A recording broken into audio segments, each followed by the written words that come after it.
UDF നേതൃത്വം അതായത് അവർ പ്രചരിപ്പിച്ചുകൊണ്ടിരിക്കുന്ന ഒരു കാര്യമുണ്ട്. അതായത് ഒരു 20 സീറ്റിന് മുകളിലോട്ട് LDF വിജയം ഉണ്ടാവില്ല. നിയമസഭാ തെരഞ്ഞെടുപ്പിൽ LDFന് അതിൽ കൂടുതലൊന്നും പ്രതീക്ഷിക്കാൻ കഴിയില്ല എന്നുള്ള രീതിയിലുള്ള ഒരു പ്രചരണം നടത്തുന്നുണ്ട്. അവരതിന് കൂട്ടുപിടിച്ചേക്കുന്നത് സോഷ്യൽ മീഡിയയാണ്. സോഷ്യൽ മീഡിയയിലൂടെ വ്യാപകമായ ഒരു പ്രചരണം നടന്നുകൊണ്ടിരിക്കുന്നുണ്ട്. അപ്പം തെരഞ്ഞെടുപ്പ് ഫലം വരുമ്പോൾ LDFന്റെ സാധ്യതകൾ എങ്ങനെയായിരിക്കും? നമ്മൾ LDFന്റെ സാധ്യതകൾ പരിശോധിക്കുമ്പോൾ ഈ നമ്മൾ പലപ്പോഴും ഈ പറയുന്ന കണക്ക് പറയുന്ന ആൾക്കാരുണ്ടല്ലോ, ഈ കണക്ക് പറയുന്ന ആൾക്കാർ 100, 110, 115 എന്നൊക്കെ കണക്ക് പറയുന്നുണ്ടല്ലോ. ഈ 115 ഒക്കെ അവകാശപ്പെടുന്ന ആൾക്കാരെന്ന് ആലോചിക്കുക, LDFന് 25 സീറ്റേ കേരളത്തിൽ കിട്ടുള്ളൂ എന്നാണ് വിചാരിച്ചു വെച്ചിരിക്കുന്നത്. 25 സീറ്റേ LDFന് കിട്ടുള്ളൂ? ഒരിക്കലും അല്ല. ഇതിനകത്ത് നമ്മൾ പലപ്പോഴും എല്ലാവർക്കും അറിയാം, ഒരുമാതിരിപ്പെട്ട രാഷ്ട്രീയം അറിയുന്നവർക്ക് അറിയാവുന്നൊരു കാര്യമുണ്ട്. കേരളം എന്ന് പറയുന്ന ഒരു സംസ്ഥാനത്തിനൊരു ശക്തമായ ഇടത് ബേസ് ഉണ്ട്. ശക്തമായ ഇടത് ബേസ് എന്ന് വെച്ചാൽ ഒരിക്കലും ഇളകാത്ത കുറെ അടിത്തറകളുണ്ട് ഇടതുപക്ഷത്തിന്. അത് CPM-നും ഉണ്ട്, CPI-ക്കും ഉണ്ട്. അതുപോലെ ഇപ്പം ഉദാഹരണം പറഞ്ഞാൽ പിന്നെ കൊല്ലം ജില്ലയിൽ നമ്മൾ എടുത്ത് നോക്കിക്കഴിഞ്ഞാൽ കൊല്ലം ജില്ലയിൽ എത്ര ഭരണവിരുദ്ധ വികാരം ഉണ്ടെന്ന് പറഞ്ഞു കഴിഞ്ഞാലും ഒരു 7 സീറ്റോളം പിന്നെ അവിടെ ഫിക്സഡ് ഡെപ്പോസിറ്റ് ആയിട്ട് കിടപ്പുണ്ട്. അത് ഇളകില്ല. ഇപ്പൊ പുനലൂർ ഇളകത്തില്ല ആ സീറ്റ് ഇനി ആന പിടിച്ച ഇളകത്തില്ല എന്ന് പറയുന്നില്ല, എന്ന് കേട്ടില്ല എന്ന് പറയുന്ന പോലെ സ്ട്രോങ് ആ. ചടയമംഗലം കുത്തി ഇളക്കാൻ പാടാ. അങ്ങനെ പറയുന്ന കുറെ സീറ്റുകളുണ്ട്. ഇപ്പൊ നോക്കിയ ധർമ്മടം ഇളകില്ല. അവിടെ ഇനി എന്തെന്ന് പറഞ്ഞാലും ഇളകില്ല. അങ്ങനെ പറയുന്ന കുറെ അധികം മണ്ഡലങ്ങൾ നമ്മുടെ കേരളത്തിലുണ്ട്. അത് ശരിക്കും മനസ്സിലാവാഞ്ഞിട്ടാണ്.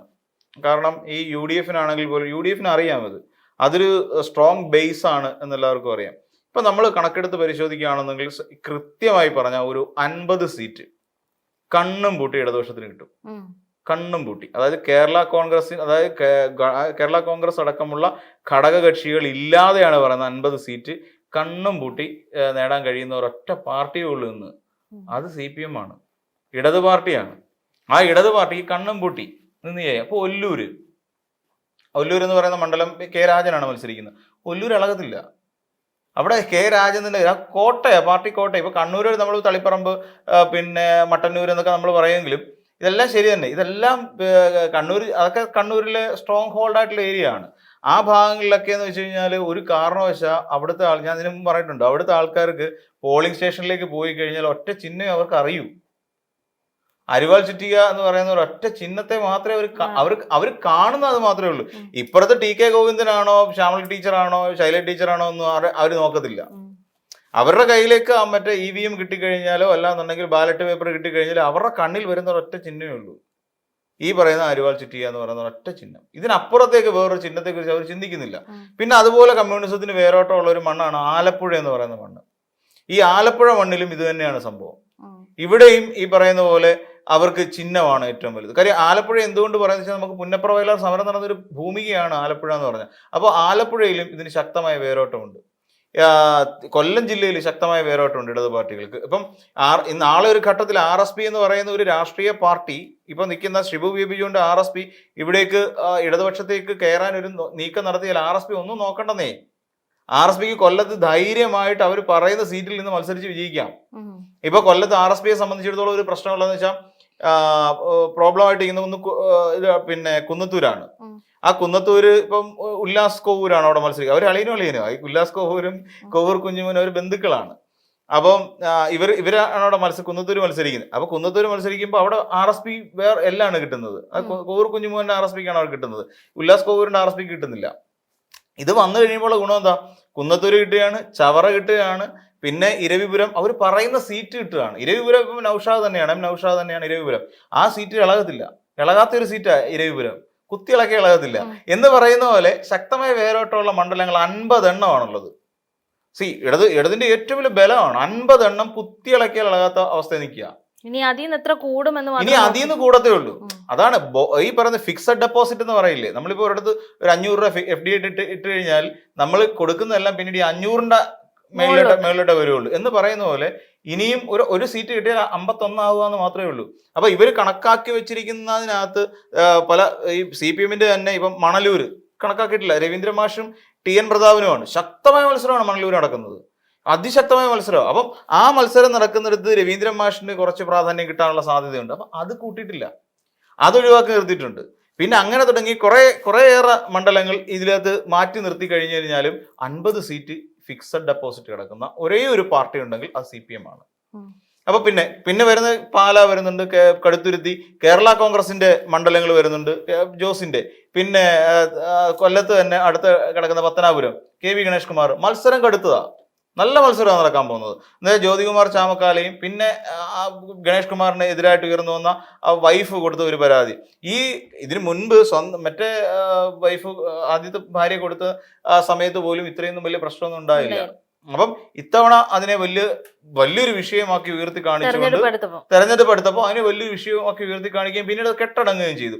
എന്നാൽ ആ ഒരു ഇമേജ് ബ്രേക്ക് ആയല്ലോ, അതങ്ങനെ നിൽക്കും. പക്ഷെ KV ഗണേഷ് കുമാർ എന്ന് പറയുന്ന മന്ത്രി എന്താണ്? ആ മന്ത്രി കേരളത്തിലെ KSRTCയെ ഡെവലപ്പ് ചെയ്യുന്നതിനും ഇവിടുത്തെ പിന്നെ ഗതാഗത വകുപ്പിനെ മര്യാദയ്ക്ക് ഹാൻഡിൽ ചെയ്യാൻ കഴിഞ്ഞ ഒരു മന്ത്രിയാണ്. അതായത് കഴിഞ്ഞ ദിവസം തന്നെ VD സതീശൻ ജെൻസി പിള്ളേരെ ആകർഷിക്കാൻ വേണ്ടി വാഹനങ്ങളുടെ മോഡിഫിക്കേഷൻ ആയി ബന്ധപ്പെട്ടുകൊണ്ട് വലിയൊരു സാധനം അടിച്ചു. മണ്ടത്തരമല്ലേ അത് ഭയങ്കര മണ്ടത്തരമാണ്. ഒരു കാരണവശാല് നമ്മളൊക്കെ ഇപ്പം ഇവിടെ ഒരു മോട്ടോർ വെഹിക്കിൾ ആക്ട് ഡെവലപ്പ് ചെയ്യുന്നത് അവിടെ നിന്നാണ്, കേന്ദ്രത്തിൽ നിന്നാണ്. അപ്പൊ കേന്ദ്രമാണ് ഇതിന്റെ ഒരു സർക്കുലർ ഇറക്കുന്നത്. ഇപ്പൊ കാറിന് 6 എയർ ബാഗ്സ് എന്ന് പറയുന്ന സാധനം ഒരു സ്റ്റാൻഡേർഡ് ഇതാക്കി മാറ്റി, അതൊരു ഓപ്ഷനല്ല സ്റ്റാൻഡേർഡ് ആക്കി മാറ്റി. അത് ആരാണ് ചെയ്തതെന്ന് വെച്ചാൽ കേന്ദ്രത്തിൽ നിന്ന് നിതിൻ ഗഡ്കരിയാണ് പറയുന്നത്. അപ്പൊ അതല്ലാതെ കേരളത്തിൽ മാത്രം ഇതില്ല, 6 എയർ ബാഗ് ഇല്ല, 2 എണ്ണം മതി കൊണ്ട് കാർ ഇറക്കാൻ പറ്റും? ഇല്ല.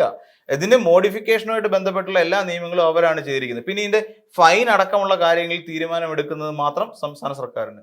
എന്നാൽ തന്നെയും ഇനി ഒരു നിയമനിർമ്മാണം മാറ്റണമെന്ന് വെച്ചു, കേന്ദ്രത്തിന്റെ പെർമിഷനിൽ അത് മാറ്റാൻ പറ്റത്തില്ല. അപ്പൊ മോഡിഫിക്കേഷൻ എന്ന് പറയുന്ന ഒരു സാധനം കോടതി അംഗീകരിച്ച ഒരു സാധനമാണ്. അതായത് പിന്നെ അത് തെറ്റാണ് എന്ന് കോടതി തന്നെ പറഞ്ഞിട്ടുണ്ട്. അപ്പൊ ഇത്രയും കാര്യങ്ങൾ മറികടന്നുകൊണ്ട് കേന്ദ്രം പാസ്സാക്കിയ ഒരു നിയമം അത് പാർലമെന്റിലെ മാറ്റാൻ പറ്റൂ. അപ്പൊ അങ്ങനെ വരുന്ന ഒരു സാഹചര്യത്തിൽ എങ്ങനെയാണ് VD സതീശൻ വിചാരിച്ച ഇവിടുത്തെ മോഡിഫിക്കേഷൻ മാറ്റാൻ പറ്റുന്നത്? വെറുതെ കുട്ടികളുടെ പിന്നെ കണ്ണി പൊടിയിടാൻ വേണ്ടി അടിച്ചൊരു ഡയലോഗാണ്, അല്ല വേറെ കാര്യമൊന്നുമില്ല. അതിനെ ശക്തമായി എതിർത്താരാ? ഗണേഷ് കുമാറാണ്. അപ്പം അങ്ങനെ തുടങ്ങിയ കുറേയധികം മണ്ഡലങ്ങൾ, ഏകദേശം 50ഓളം മണ്ഡലങ്ങൾ ഫിക്സഡ് ഡെപ്പോസിറ്റ് ആയിട്ട് കിടക്കുന്ന പാർട്ടി CPM ആണ്, അല്ലെങ്കിൽ ഇടതുപക്ഷമാണ്. ആ ഇടതുപക്ഷത്തിനെ എങ്ങനെയാണ് 25 സീറ്റിലേക്കോ 35 സീറ്റിലേക്കോ ഒതുക്കാൻ പറ്റുക? ഒതുക്കാൻ പറ്റുമോ? 35 സീറ്റിലേക്ക് ഒതുക്കാൻ പറ്റൂ? ഇനിയും ഉള്ള കാര്യം വെച്ചാൽ ഇതിനകത്ത് നമ്മൾ കാൽക്കുലേറ്റ് ചെയ്യുന്നതിനകത്ത് പല മണ്ഡലങ്ങൾ, ഈ പറയുന്ന കായംകുളം പോലെ ഒരു മണ്ഡലം, അവിടെയും സാധ്യതയുണ്ടെന്നേ. അവിടെയും ഈ പറയുന്ന പോലെ നല്ല ശക്തമായൊരു മത്സരം നടന്നൊരു മണ്ഡലമാണ് നേമം മണ്ഡലം. ശക്തമായ മത്സരം, അവിടെയും സാധ്യതകളുണ്ട്. കാട്ടാക്കട മണ്ഡലം വലിയ സ്വാധീനമുള്ള പ്രദേശങ്ങളാണ്. പിന്നെ അങ്ങോട്ട് വടക്കോട്ട് പോയി കഴിഞ്ഞാൽ പാലക്കാട് ജില്ലയിലെ വിവിധ മണ്ഡലങ്ങളുണ്ട്. അവിടെ പലയിടങ്ങളും ഈ പറയുന്ന പോലെ പിന്നെ പത്തനംതിട്ടയിൽ കോന്നി മാത്രം ലിസ്റ്റ് ഔട്ട് ചെയ്ത് പിന്നെ ഷുവർ സീറ്റ് എന്ന് പറയുന്നത്. ആറന്മുളയിൽ പിന്നെ ആറന്മുളയിൽ വീണ ജോർജിന് ജയിക്കാനുള്ള സാധ്യതകളില്ലേ? അടൂര് നമ്മൾ ചിന്തിച്ച പ്രജി കണ്ണന് വിജയിക്കാനുള്ള സാധ്യതകളില്ലേ? അപ്പം ഇങ്ങനെ നമ്മൾ കൂട്ടിയും കിഴിച്ചും വരുന്ന സാഹചര്യത്തിലാണ് പലപ്പോഴും ഈ പറയുന്ന 72 എന്ന് പറയുന്ന ഒരു ഫിഗറിലേക്ക് എത്താൻ LDFന് അധികം വിയർക്കേണ്ടി വരില്ല എന്നുള്ളതാണ് സാധ്യത. പിന്നെ മറ്റൊരു കാര്യം കൂടി പറഞ്ഞു കഴിഞ്ഞാൽ ഇവിടുത്തെ ഇടതുപക്ഷ സ്ഥാനാർത്ഥികളെ സംബന്ധിച്ചിടത്തോളം, ഇടതുപക്ഷ നേതാക്കന്മാരെ സംബന്ധിച്ചിടത്തോളം, മത്സരാർത്ഥികളെ സംബന്ധിച്ചിടത്തോളം, MLA മാരെ സംബന്ധിച്ചിടത്തോളം വലിയ പേരുദോഷമൊന്നും കേൾപ്പിച്ചിട്ടില്ല. അതായത് അവരുടെ പേരിൽ ഒരു സ്ത്രീപീഡന ആരോപണം ഉയർന്നു വന്നിട്ടില്ല. ഇതിൽ ഏതെങ്കിലും ഒരു MLA-യുടെ പേരിൽ, ഒരു ഇടത് MLA-യുടെ പേരിൽ സ്ത്രീപീഡന ആരോപണം ഉയർന്നു വന്നിട്ടുണ്ടോ? ഇല്ല. അതേസമയം ഉയർന്നു വന്ന ഒരാളെ ഇപ്പൊ പിടിച്ച് അവർ കൊണ്ടുപോയിട്ടുണ്ട്. മീൻസ് ഇപ്പൊ പിന്നെ PK ശശിയെ അവരങ്ങ് എടുത്തു, അവരെടുത്ത് ഒറ്റപ്പാലത്ത് മത്സരിപ്പിച്ചു. വേറൊരാൾ അവരുടെ കൂട്ടത്തിൽ തന്നെ ഒരാളുണ്ട്, ഒരു കൗൺസിലർ ഇപ്പൊ ഉണ്ട്, ഇപ്പൊ പ്രശോഭ് എന്ന് പറയുന്ന ഒരു ചെറുപ്പക്കാരനുണ്ട്. അപ്പം ഇവരെല്ലാം കൂടി ഇപ്പൊ കോൺഗ്രസിന് അങ്ങനെ ഒരു ഫേസ് കൂടി ഇപ്പൊ കിട്ടിക്കൊണ്ടിരിക്കുക. അതായത് പീഡകന്മാരുടെയും ഈ പിന്നെ അല്പം എന്താ പറയാ ഈ സ്ത്രീ തൽപരരായ കുറെ വ്യക്തികളുടെയും ഒക്കെ ഒരു മുന്നണിയായി UDF മാറിക്കൊണ്ടിരിക്കുന്നു. അങ്ങനെ ഒരു പേരുദോഷം ഇപ്പൊ എൽദോസ് കുന്നപ്പള്ളി കേൾപ്പിച്ച പോലെ പേരുദോഷം കേൾപ്പിച്ചിട്ടില്ല. വിൻസെന്റ് കേൾപ്പിച്ച പോലെ പേരുദോഷം ആ പാട ഇവർക്ക് എടുത്തു പറയാൻ പറ്റിയ ഒരു പേര് മുകേഷിന്റെ മാത്രമാണ്. എന്നാൽ മുകേഷ് പൊളിറ്റിക്സിൽ ഇരിക്കുന്ന സമയത്ത്, ഒരു MLA ആയിരിക്കുന്ന സമയത്തല്ല മുകേഷിന്റെ കയ്യിൽ നിന്ന് അബദ്ധം പറ്റിയിട്ടുള്ളത്. അതേ സിനിമാ താരമായി ഇരിക്കുന്ന കാലഘട്ടത്തിൽ അദ്ദേഹം നടത്തിയിട്ടുള്ള ഏതോ ഒരു കുൽസിത പ്രവൃത്തിയുടെ പരിണിത ഫലമാണ് മിന്നു മുനീർ എന്ന് പറയുന്ന ഒരു സിനിമാ താരം ഉയർത്തിക്കൊണ്ടുവന്ന ഒരു പരാതി. അപ്പം ഇതെല്ലാം നമ്മൾ പരിശോധിക്കുമ്പോഴും ഇടത് MLA-മാർ വലിയ പേരുദോഷം കേൾപ്പിക്കാതെ മുന്നോട്ട് പോയിട്ടുള്ള നേതാക്കന്മാർ തന്നെയാണ് നമുക്കറിയാം. അപ്പം ഈ ഒരു സാഹചര്യത്തിൽ ഇപ്പൊ ആലപ്പുഴയുണ്ട്, അമ്പലപ്പുഴ ഇടതുപക്ഷത്തിന് സാധ്യതകളുണ്ട്. ഇപ്പം പറയുന്നത് ചെറിയ മാറ്റങ്ങളൊക്കെ അവിടെ ഇവിടെയൊക്കെ ഉണ്ടാകാൻ സാധ്യതയുണ്ട് എന്നുള്ള തരത്തിലൊക്കെ വരുന്നുണ്ടെങ്കിൽ തന്നെയും അത് പിന്നെ അതായത് അവിടുത്തെ ഒരു മണ്ഡലം കമ്മിറ്റിയുമായിട്ട് ബന്ധപ്പെട്ടുകൊണ്ടാണ്. അവിടെ ചെറിയ മാറ്റം ഉണ്ടാകാനുള്ള സാധ്യതയൊക്കെ പറയുന്നുണ്ടെങ്കിൽ തന്നെയും അവിടെയും നമുക്ക് പ്രതീക്ഷിക്കാം. ചേർത്തലയാണെങ്കിലും അരൂരാണെങ്കിലും, അരൂർ ഈ പറയുന്ന പോലെ ഷാനിമോൾ ഉസ്മാൻ ജയിക്കുവോ ഇല്ലയോ അതൊന്നും അറിയില്ല. അവിടെ ദിലീമ ജോജുവാണ് ഇത്തവണയും മത്സരിക്കുന്നത്. അപ്പോൾ അങ്ങനെ തുടങ്ങി നിരവധി മണ്ഡലങ്ങൾ കേന്ദ്രീകരിച്ചുകൊണ്ട് നമ്മൾ പരിശോധിക്കുമ്പോഴും വീണ്ടും ഈ പറയുന്ന 50-ൽ നിന്ന് 22 സീറ്റ് കൂടി ഇടതുപക്ഷത്തിന് നേടാൻ വളരെ എളുപ്പത്തിൽ നടക്കുന്ന കാര്യമാണ്. പലയിടങ്ങളിലും ഇടത് സ്വതന്ത്രന്മാർ മത്സരിക്കുന്നുണ്ട്, അതൊന്നും കണക്കിൽപ്പെട്ടിട്ടില്ല.